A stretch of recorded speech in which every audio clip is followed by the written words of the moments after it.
Nearly 6 years have passed, but the conflict in Yemen continues to rage on. So far in 2020, more than 100,000 people have been forced to flee, mostly due to fighting and insecurity.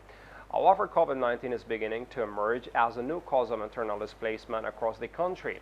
From 30 March to 18 July, the International Organization for Migration's IOM Displacement Tracking Matrix (DMT) recorded over 10,000 people moving due to COVID-19, most typically related to fears of contracting the virus and the impact of the outbreak on services and the worsening economic crisis.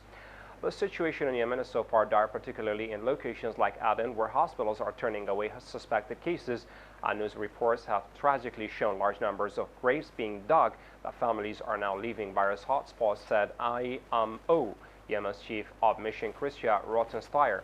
Displaced communities in Yemen have been the ones worst affected by the conflict. Now we are seeing that the COVID-19 outbreak is having a huge negative impact on them, she added. The outbreak, as well as massive funding shortages, impose major challenges for the humanitarian community working to assist internally displaced people living overcrowded, informal sites with little access to essential services.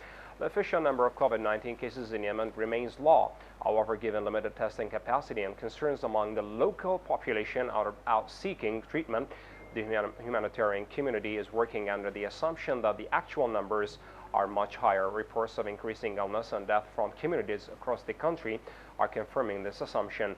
Displaced people have now begun to list the outbreak as the reason for their displacement.